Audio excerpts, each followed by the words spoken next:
Any hopes that you had that the Conservative Party that you thought you were electing 2 years ago is going to revive itself and be what you thought it was always going to be? No way. That's not going to happen. I guess they just need to look around a little bit and talk about this. Everyone I talk to knows somebody who's been affected by this. And when this is taught in schools and when it's all over social media, well, all of our kids know about this. Nobody knows what's going on. We've known about it for years, but nobody wants to listen. Everybody just wants to hide or not deal with it or not believe it. So most of the discrimination that disabled people face is coming from unions like the BCGEU, the HEU, CUPE, the BCTF, and these are all NDP darlings. And the NDP, they've been running the province for 10 years, and it's a nightmare.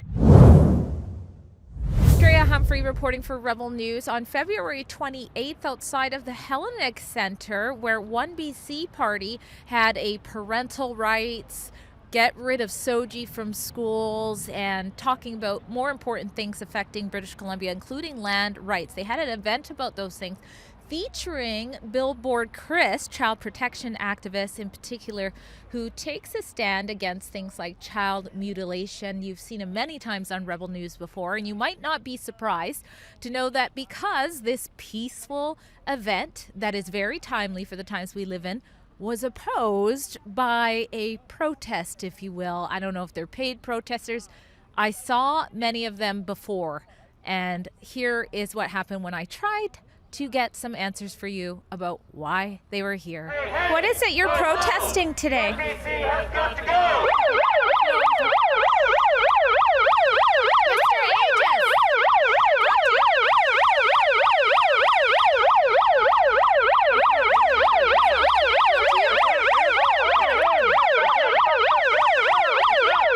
As usual, if there's any type of protest, whether it's a counter protest or not, as a journalist, I try to get you the answer. Why are they here? What is their message? But just like with the mask that covers their mouth, so is their willingness to speak and be heard. But I'll show you what's going on here. Outside of the event that is very packed, by the way, I might say, for a British Columbia political event. Just don't put yourself in anything that's going to get you guys hurt. Oh, no, I'm just covering the news, and we have security with us too. But I don't have to stay on one side, but I already retreated very quickly. No, and I appreciate that. Thank you. What I'm asking you is to obviously think of your safety and your security safety. Yeah. And then the police were here to just keep everybody safe. Right? So with them staying there, it allows this event to kind of go peacefully. So I just don't want you to get hurt, right? No, I'm not planning to get hurt. Wonderful. I was just trying to ask some questions. Totally get it. Nobody plans to get hurt. Okay. So appreciate your cooperation. Have a wonderful day. Okay. Thanks for your help. Okay. Yeah, of course, it's never about being hurt or wanting to be hurt. That's the last thing myself or my family wants. And that's also why we have to have bodyguards by my side to make sure I can bring you these reports safely. If you want to support our efforts to do so, you can donate at journalistdefensefund.com. Now, something else I learned is that before I even got here, reportedly from my own security, actually, a couple of hours earlier, it appears that the building was vandalized, the Hellenic Center. It's actually since been painted over. Now, this is very concerning. As usual, the tolerant left is doing what they do. But this building is also attached to a church. It is the St. George Greek Orthodox Church. And here is what they had on the wall here, calling Dallas Brody a fascist, but it looks like they couldn't spell, so they had to cross that out and put it there. And some other incoherent thing, which is really consistent with what we see with why they are here in the first place. But very sad to see. I'm glad to see it got covered up quickly. But let's see what the event was really like and some of what OneBC leader Dallas Brody and Billboard Chris had to say. Oh, Canada, our home and native land, true patriot love.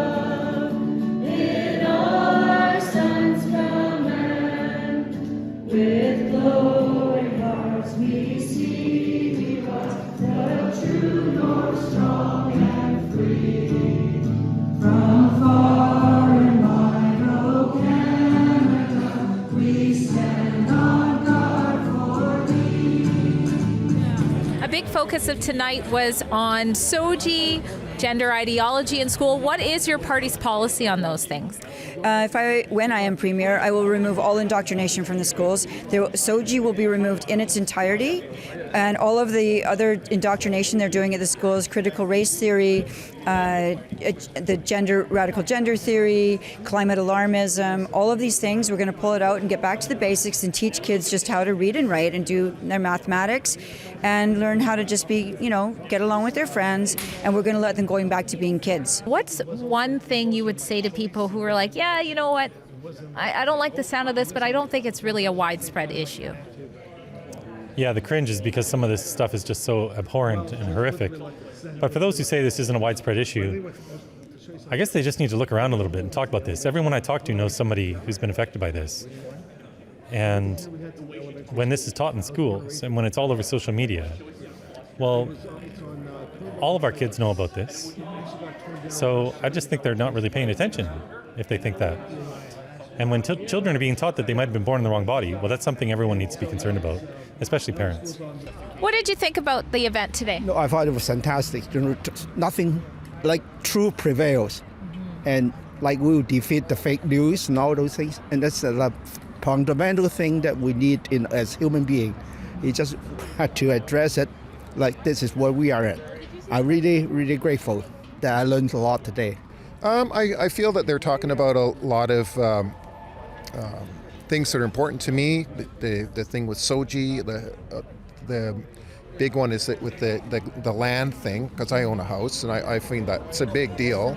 Nobody knows what's going on. We've known about it for years, but nobody wants to listen. Everybody just wants to hide or not deal with it or not believe it. So. I'm a disability activist, and I'm, along with another million British Columbians, we're looking for a party to represent our views. The NDP doesn't represent us at all. They're probably our greatest enemy. Most of the discrimination that disabled people face is coming from unions like the BCGEU, the HEU, CUPE, the BCTF, and these are all NDP darlings. And the NDP, they've been running the province for 10 years, and it's a nightmare. What do you say to people who say, I like Dallas Brody, I like everything she says, but I got to go with the BC Conservatives. They've got more seats, the official party status. I say to them, keep an eye on us, because we're building and we are gaining momentum with each week that passes. It's incredible. And really, the leadership race is revealing that it's probably going to be another Liberal that runs that party. And so any hopes that you had that the Conservative Party that you thought you were electing 2 years ago is going to revive itself and be what you thought it was always going to be, no way. That's not going to happen. This is going to be another Liberal Party. And so OneBC is going to be here ready to receive all of the people who leave there, and we will demand a coalition with them because we're not going to go away. Okay, so there's a distinction here. There are conservatives, the people, they basically 100% support what I'm doing. And then there are the politicians who are typically not eager to tell the truth because they play this political correctness game. And apparently it's still not politically correct to say that girls are girls and boys are boys and they can't change their sex. So we do have increasingly more conservative politicians speaking up against this. But there's still this old guard of former BC Liberals who don't want to touch the issue because they're afraid. And this to me is a bit outrageous. We should just tell the truth. Tell the truth, let the chips fall where they may. But as a politician, it's always going to be popular to tell the truth. It might not be popular right away, but it is your job as a leader to move that Overton window and to get the message out there. They have an ability to reach more people than we do because the media reports on everything they do. Yet they still continue to remain quiet about this child abuse. And most people on the left agree with me as well. I get 90% support out there on the street. It's really just the far left 10% who get angry. They try to use anger, aggression, violence. They try to use anger, aggression, and violence to silence. But if you can calm them down just for a moment and have a rational conversation, they also agree that there's no right or wrong way to be a boy or a girl. So what are we doing telling children in our next breath that they're wrong, that they were born in the wrong body just because they don't conform to what are regressive stereotypes? When you walked in, I'm assuming you saw there was some opposition. There was a protest here. Was that fear at all scary for you? No, I feel sorry for these people for the ignorance, But again, they should be grateful that country we live in. We have that freedom. I like to see them in the different country, where they don't want to be allowed to express, and that's the opinion that they have. And yeah, sure. I think people are starting to listen, but a lot of people they don't care. They don't want to get involved, and they need to get involved because it's important. Our children are having problems in school. They're not being taught properly. They're not learning anything anymore. I mean, they don't even know how to do handwriting anymore. So, I mean, something's going on very, very wrong. The trans issue is not really a big issue for me personally, but I don't have kids, so I'm not going through that on a personal level. But I want everyone to be able to belong and be part of a functioning, compassionate society. I think that humans, we work together. That's what we do. That's what's special about the human beings. We can get together and work together, and we're seeing nothing but division. We're being divided and pulled apart. Now, I assume it was before you arrived. Before I arrived, there was vandalism done on the building. Are you aware of that? And what do you make of that? Yes, I heard there was some vandalism on the outside of this beautiful building, the Greek Orthodox Church here, and it was really ugly. It was red spray paint on the wall saying terrible things and threatening me, and this is really so pathetic, really. And so it's already been painted over, and I'm really impressed by that. And I guess this is a sign of the times. People don't like freedom of speech. I would fight for their right to have a place to go and speak about what they believe in, and I wouldn't vandalize their venue. But they come here and they don't want me to have freedom of speech and the people here to come and listen. Tell us just a little bit about what you call the wins that are in the making. Oh my gosh, so many wins. So giving children puberty blockers and cross-sex hormones has essentially been stopped throughout Finland, Sweden, all of Scandinavia. They've stopped puberty blockers in the UK. They went even further in Scotland, and they stopped cross-sex hormones. They've stopped puberty blockers in New Zealand. They've stopped it in the Northern Territory of Australia and in Queensland. Academic bodies or medical bodies in Europe are also making progress, and even in Alberta, they've stopped this for under 16s. In the states, 26 states have banned this, and even in Democrat states, we have dozens of gender clinics shutting down. So we are winning dramatically, and this has only taken a few years. It feels like a long time when you're in this fight every day, but in the big picture, it's all happening really relatively quickly, and this is the greatest victory we've had against anything the left has pushed in decades. Well, I think that BC Conservatives, to tell you the truth, has become all Liberals now, because as soon as we had the election, all the Liberals started to jump into the party and take everything over. I don't know, I think there's too many people that are controlling our politicians from money or wherever they are in different things, and they're not having an option to speak their mind or do what they want. You come in, you're a politician, you want to make change, and then as soon as you get in here, no, party line, this is it, you're not allowed to speak out.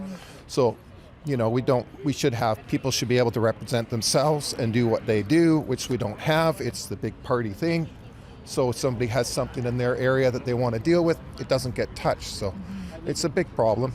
Well, I've personally contacted all the political parties, and I've gotten no response that has been anything positive. The best response I've ever received on the disability question is the response I just got from Dallas Brody and OneBC. So the NDP won't listen to me, they won't return my calls.